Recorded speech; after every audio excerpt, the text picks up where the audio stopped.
August 2020, the height of the pandemic and a historic presidential race. But there was another major event that dominated the news cycle. I said certified free, 7 days a week, wet and gushy, make that pull-out game weak. The single WAP was released and immediately hit the top of the Billboard 100. And the video boasted more than 26 million views in 24 hours. I think what gets overlooked in the WAP conversation is the fact that WAP, it is a good song. So with WAP, you have two female rappers who are dominating the genre. Structurally, it takes a sample of a Baltimore club, like a classic Baltimore club song. There's some hoes in this house, there's some hoes in this house. And, they rapped over it, they switched the beat up a little bit. There's some hoes in this house, there's some hoes in this house. Thinking about WAP and what those words stand for, just a woman, saying those words, referring to her own vagina, right? And then also saying, well, this is how I want my vagina to have pleasure, right? Not using a metaphor. It is a very feminine, female-led anthem, and hip-hop is not that. And just as soon as it dropped, rappers Cardi B and Megan Thee Stallion became the target of fierce backlash. Wet-ass P-word. P-word is female genitalia. This is not about diversity anymore, Tucker. It's about perversity. No. I kind of felt like, well, where have you been? This is what they've been doing, so what is different about this? But it's easy to just look at WAP and say, oh, we want to critique that because you're just looking on the surface. They're talking about sex, but men have been doing that in hip-hop for decades. When you have two black women do it, it's a problem. So is this criticism of female MCs new? Or have we been here before? And if it's not new, then why are we still talking about it? I'm Doma T. Pongo, and this is Meaning in Music.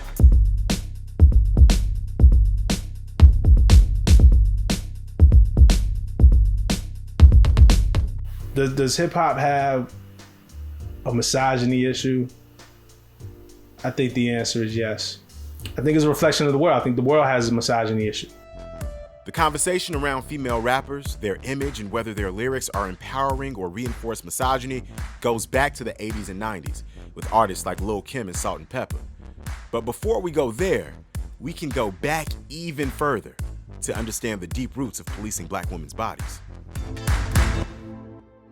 How do we own some of the things that have been pushed upon us as an image? The over-sexualized woman, the vixen, all of these stereotypes that came out of minstrelsy and even existed beforehand that have been used to stereotype African-American women in many ways. Minstrelsy was one of the first forms of popular entertainment, where white performers dressed in blackface, disseminating exaggerated and distorted depictions of African Americans, a legacy that has shaped the way we entertain to this day. The perceptions of African Americans are lazy, angry, jumping Jim Crow, the mammy, all those stereotypes shaped much of what we're dealing with today. It shaped magazine covers, sheet music, radio, recording, film, television, everything has that lens over it. There are a lot of preconceived notions about black women that are rooted in US history. I think when it comes to black women specifically rapping about sex, I think that it's a double-edged sword because just the way that society is set up, we're unfortunately in a position where we rarely get to control that narrative. But I do think that there is some power to speaking to it and reclaiming the narrative. So where's the line between reinforcing painful stereotypes or reclaiming agency over one's body, particularly for black women? Unsurprisingly, the answer isn't so straightforward, and it can change depending on the context. Think about, the women like Ma Rainey and Gladys Bentley, who are, singing the blues mostly, the 1920s and the 1930s during the Harlem Renaissance. In a way, these artists paved the way for female MCs today. Not only did they sing freely and explicitly about their sexual desires and experiences to huge audiences, but they often included same-sex themes. How did they do that at that time? Where did they find that freedom? I mean, we know what history was like at that time for black people. What systems and structures did they have to fight against? Lucille Bogan isn't widely known, but she's one of the iconic blues singers of this era, later covered by the likes of B.B. King. And her lyrics, well, let's just say they make WAP seem pretty chill. I love to play you a few lines, but it's still censored. In 2021, you'll just have to Google it yourself to hear what we're talking about. These women face real repercussions for the choices they were making. They were transgressing all types of gender norms and understandings of sexuality while they were doing that. Like many who came after them, these blues singers used their music to bypass society's expectations, and in doing so, they grew quite a fan base. Still, they faced harassment and even imprisonment.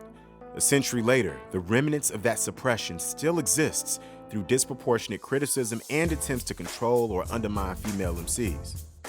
I believe that sometimes you gotta be a bitch to get to a certain point. This is a male-dominated field, and sometimes if you're not that bitch, you know, people will take advantage of you, and it's a bitch in a positive way, not a negative way of using bitch is obviously a word that men often use in relationship to strong women, strong. And it's seen as being a very derogatory term, but you're reclaiming it. Is that the idea? Right, exactly. Women have been an integral part of hip-hop's creation. Sylvia Robinson is known for her role in producing the first successful rap record, Rapper's Delight by the Sugar Hill Gang and The Message by Grandmaster Flash and the Furious Five, while MC Lyte has been recognized as the first solo woman rapper to release a full-length album in 1988 at the age of 17. I think right now, the message that I try to get across to females is not to be taken advantage of. Make your own money. But since the beginning, hip-hop has been hyper-masculine and often misogynistic. This made it doubly hard for female MCs to carve out a space for themselves. My impression of the male rappers today, speaking on the amount of respect that they give women or not, is pretty much on a scale from 1 to 10, 0. Black men, and I would also say the white corporate execs, right, were dictating who and what in the content. These women wanted to articulate their versions of womanhood and sexuality within that very rigid context. Early rappers produced hit after hit and received accolades, just like their male counterparts. But they still had to show a level of restraint in the way they dressed and how they spit. MCs who were women, they had to look the part of being, you know, a little bit more masculine, a little bit more androgynous, because, you know, if they were too sexual, they wouldn't be taken seriously as rappers. And it took time for women to be able to wear what they want without being as criticized. By the late 90s, we were seeing a golden era of female MCs, a neo-sexual revolution within hip-hop. It felt powerful. I mean, just being able to see all of those females embracing themselves. It definitely was embracing their sexuality, you know, like we had never seen before. I think Lil Kim's emergence was a real indicator of a cultural shift in hip-hop. Every prominent woman in rap that we see right now, they're pretty much a derivative of Lil Kim. I think it's just really, you know, it's a good thing that I can have influence on them, you know. However, there can only be one Kim. One Queen Bee. Sorry, guys. You have women who are embracing sexuality, all the way up to people like Queen Latifah, who's rejecting that and thinking about kind of Afrocentricity. And so in that environment, we get a Lauryn Hill, who actually is a part of a group, right? Before she comes out with her solo album, where Lauryn is able to rap about a young Black woman's experience. They were almost always attached to a crew that was helmed by a male rapper. So if you think Lil Kim with Junior Mafia and Biggie, you think Foxy Brown with The Firm with Nas, you think Eve with Rough Riders. The list goes on. I think that speaks to the sort of limited entry points that women had at that particular time in hip hop. Whatever.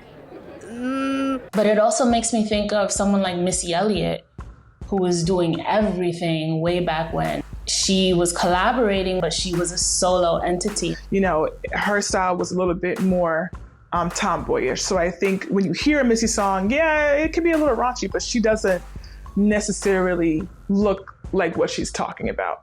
And I hear that a lot now in arguments. People are like, well, Missy was never like that. You know, she was never sexual. I was like, but you haven't listened to her songs then. Like, she had a song called 1 Minute Man. It was dirty. What Missy did was break down the doors. Is like, I could present in any creative way I feel possible. You're not gonna trap me into this thing. Some crazy stuff. Y'all know how I do.